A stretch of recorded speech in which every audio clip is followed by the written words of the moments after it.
اعوذ باللہ من الشیطان الرجیم بسم اللہ الرحمن الرحیم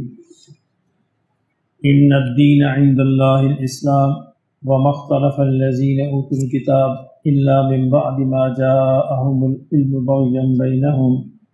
ومن یکفر بآیات اللہ فإن اللہ سریع الحساب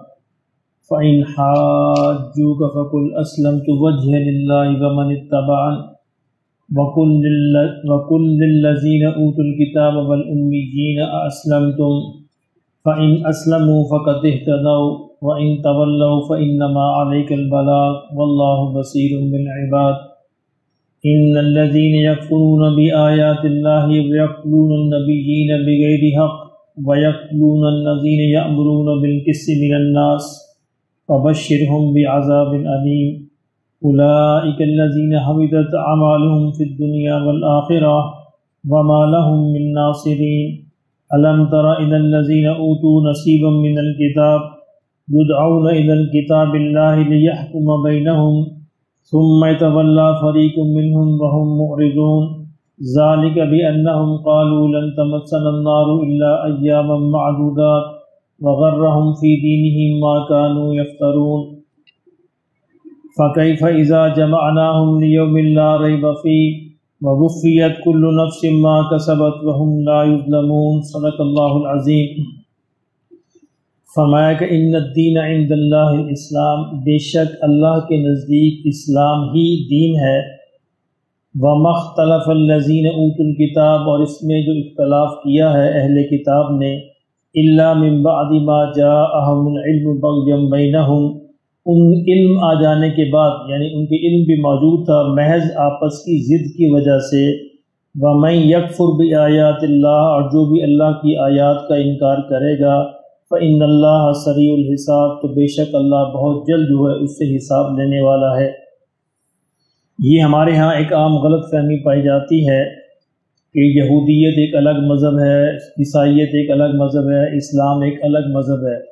اللہ کا مذہب ایک ہی ہے۔ اللہ نے جو دین نازل کیا ہے آدم علیہ السلام سے لے کر حضور صلی اللہ علیہ وسلم تک، سارے انبیاء کو جو دین دیا گیا ہے اس کا نام اسلام ہی ہے۔ سارے انبیاء اپنے اپنے زمانے میں جو انہوں نے دین کا پیغام پہنچایا، اور اس زمانے میں ان لوگوں نے سچے دل سے اس کی پیروی کی، نبی کو مانا، تو وہ اسلام پر ہی ان کی وفات ہوئی، تو وہ یقیناً جنت میں جائیں گے۔ بعد میں لوگوں نے تبدیل کر دیا، یعنی یہودیت اصل میں تبدیل شدہ اسلام ہے، عیسائیت اصل میں تبدیل شدہ اسلام ہے۔ یہ نام اللہ فرماتے کہ میں نے نہیں رکھا، میرا مذہب جو ہے جو میں نے سارے انبیاء کو دیا وہ اسلام ہی ہے۔ یہ نام لوگوں نے بعد میں تبدیل کیے، یہودیت بعد میں نام پڑا، عیسائیت بعد میں نام پڑا، اصل میں مذہب اسلام ہی تھا۔ اس پہ آپ غور فرمائے، قرآن مجید اس بات کو واضح کرتا ہے کہ میں نے سارے انبیاء کو بنیادی تعلیمات ایک ہی دی ہیں۔ توحید سارے انبیاء کی تعلیم ہے، رسالت سارے انبیاء کی تعلیم ہے، آخرت سارے انبیاء کی تعلیم ہے۔ یہ تین ہی بڑی تعلیمات ہیں، توحید، رسالت اور آخرت۔ سارے انبیاء کی دعوت اور تعلیمات ان تینوں کے ارد گرد گھومتی ہیں۔ کسی نبی نے توحید سے ہٹ کر بات نہیں کی، یا رسالت سے ہٹ کر بات نہیں کی، یا آخرت سے ہٹ کر بات نہیں کی۔ تو یہ تبدیلیاں لوگوں نے کی ہیں اور نئے جو نام رکھ لیے ہیں، اس کا اللہ کے دین سے تعلق نہیں ہے، یہ لوگوں کی اپنی ایجاد ہے۔ اس لیے ایک اور جگہ اللہ نے فرمایا وَمَن يَبْتَغِ غَيْرَ الْإِسْلَامَ دِينًا فَلَن يُقْبَلَ مِنْهُ، تو جو اللہ کے حضور اسلام کے علاوہ کوئی اور دین لے کر آئے گا تو اللہ اس کو قبول نہیں کرے گا۔ تو چونکہ نبی صلی اللہ علیہ وسلم آخری نبی ہیں، آپ کے بعد کوئی نبی نہیں، اب قیامت تک کے لیے حضور اسلام کی جو شکل لے کے آئے ہیں وہی آخری دین ہے، وہی اسلام ہے۔ البتہ یہودیت اور عیسائیت جس زمانے میں نبی موجود تھے، ان کے پیروکاروں نے اگر صحیح نیت سے نبی کو مانا اور اس کی تعلیمات پر عمل کیا اس زمانے میں، تو یقیناً وہ بھی اسلام پر ہی ان کا خاتمہ ہوا، تو وہ بھی اس جنت میں جائیں گے۔ تو اللہ نے فرمایا کہ جو بھی ضد کی وجہ سے اس کا انکار کرے گا، یہ لوگ سمجھتے ہیں لیکن محض ضد کی وجہ سے اس کا انکار کرتے ہیں، تو اللہ ان سے بہت جلد حساب لینے والا ہے۔ فَإِنْ حَاجُّوكَ، فرمایا اگر یہ آپ سے جھگڑا کرتے ہیں، جھگڑتے ہیں، فَقُلْ أَسْلَمْتُ وَجْهِيَ لِلَّهِ، فرمایا آپ ان سے فرما دیجئے کہ میں نے تو اپنا چہرہ اللہ کے حضور جھکا دیا۔ تو یہ ایک بڑی خوبصورت اصطلاح ہے، ادبی اصطلاح ہے کہ میں نے اپنا آپ سپرد کر دیا اللہ کے اسلام کہتے ہیں اپنا آپ اللہ کے سپرد کر دینے کو،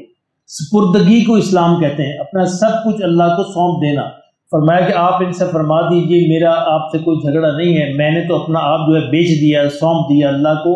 وَمَنِ اتَّبَعَنِي، اور جو میرے اتباع کرنے والے ہیں انہوں نے بھی سونپ دیا، انہوں نے بھی اسلام کو صحیح طریقے سے قبول کر لیا۔ وَقُلْ لِلَّذِينَ أُوتُوا الْكِتَابَ، اور آپ ان سے فرما دیجئے جن کو کتاب دی گئی یعنی یہودی اور نصرانی، وَالْأُمِّيِّينَ، اور جو مشرکین ہیں، مکہ کے جو مشرک ہیں انہیں امی کہا جاتا تھا، أَأَسْلَمْتُمْ، کیا تم بھی اس طرح اپنے آپ کو سپرد کرتے ہو، کیا تم بھی اس طرح اسلام قبول کرتے ہو جس طرح انہوں نے قبول کیا، یعنی جس طرح صحابہ نے قبول کیا، کیا تم بھی اس طرح اسلام قبول کرتے ہو؟ فَإِنْ أَسْلَمُوا، پھر وہ اگر اس طرح اسلام قبول کریں، فَقَدْ اهْتَدَوْا، تو یقیناً ہدایت پا گئے۔ وَإِنْ تَوَلَّوْا، اور اگر وہ منہ پھیر لیں، فَإِنَّمَا عَلَيْكَ الْبَلَاغُ، تو آپ کے ذمے صرف پہنچا دینا ہے۔ اب دیکھیں بار بار یہ قرآن میں اس بات کو دہرایا جا رہا ہے، تو ہمیں بھی اپنے ذہن میں بٹھا لینا چاہیے کہ ہمارے ذمے پہنچانا ہے، منوانا نہیں ہے۔ ہمارے معاشرے میں فساد اسی سے پیدا ہوتا ہے کہ ہم لوگ تو مانتے کیوں نہیں، میں نے اسے بتایا مانتا کیوں نہیں، ماننا ہمارے ذمے ہے نہیں، منوانا ہمارے ذمے بات کو آسان طریقے سے، اچھے طریقے سے، درد کے ساتھ اور دعا کے ساتھ پہنچا دینا ہے۔ نہیں مانتے تو وہ خود ذمہ دار ہے۔ تو نبی صلی اللہ علیہ وسلم کو بار بار یہ کہا جا رہا ہے فَإِنَّمَا عَلَيْكَ الْبَلَاغُ، آپ کے ذمے پہنچا دینا ہے۔ وَاللَّهُ بَصِيرٌ بِالْعِبَادِ، یقیناً اللہ اپنے بندوں پر نظر رکھے ہوئے ہے، ان کو دیکھتا ہے، جانتا ہے، اور جب نظر رکھے ہوئے ہے تو پھر وہ پوچھے گا بھی ان سے، ظاہر اگر وہ غلطی کریں گے اور نہیں مانیں گے بات کو تو پھر ان کا جواب طلبی بھی ہوگی۔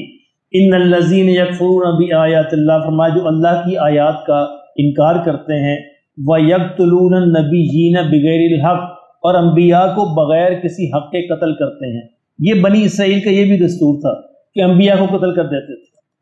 تو اس پہ اللہ نے جو ذلت ان پہ مسلط کی ہے اس میں ایک بڑی وجہ یہ بھی ہے کہ اللہ کے لائے ہوئے پیغمبروں کو، بے شمار پیغمبروں کو ان کو قتل کیا انہوں نے۔ یحییٰ اور زکریا علیہ السلام کا ذکر تو موجود ہے، باقی اور جو پیغمبر ہم نہیں جانتے، یہ دو پیغمبر تو ہمارے یعنی اس کا ذکر ہے تاریخ کے اندر، ان کو قتل کیا گیا۔ اچھا دیکھیے حق کتنی بڑی بات ہے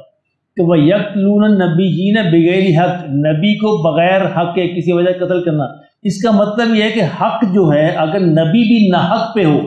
تو پھر شاید اس کو بھی قتل کیا جا سکے، شاید، کیونکہ اللہ نے کہا بغیر حق کے، تو حتیٰ کہ اللہ کے نبی حق پہ بغیر حق کے ہو ہی نہیں سکتے، ناحق پہ ہو ہی نہیں سکتے، لیکن حق اللہ کے نزدیک اتنا عزیز ہے کہ اللہ نے فرمایا کہ بغیر حق کے، اگر ہاں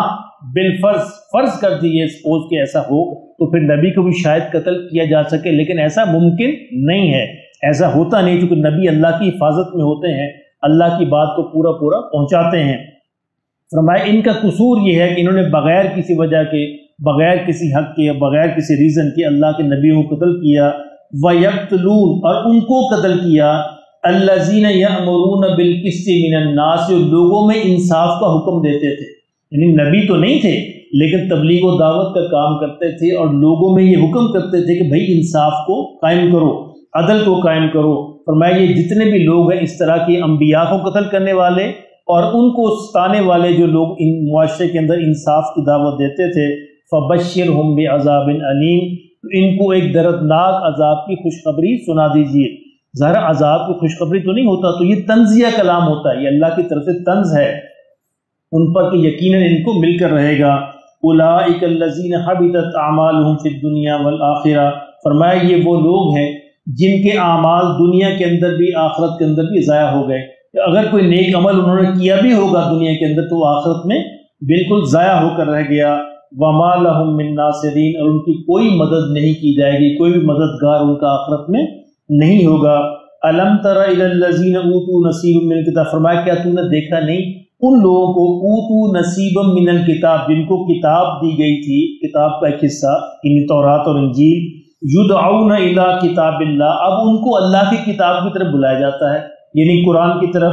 لیحکم بینہم، تاکہ یہ فیصلہ کر دے ان کے درمیان جس بات میں وہ جھگڑتے ہیں۔ ثم یتولی فریق منہم، ان کا رویہ کیا ہے، جواب کیا ہے، کیا رسپونڈ کرتے ہیں؟ ایک گروہ تو ان سے منہ پھیر دیتا ہے، وہم معرضون، اور فرمایا کہ یہ ہیں ہی منہ پھیرنے والے، یہ بیچارے ہیں ہی بدقسمت منہ پھیرنے والے، یہ بات کو سمجھتے نہیں۔ ذالک بانہم، کہ منہ کیوں پھیرتے ہیں؟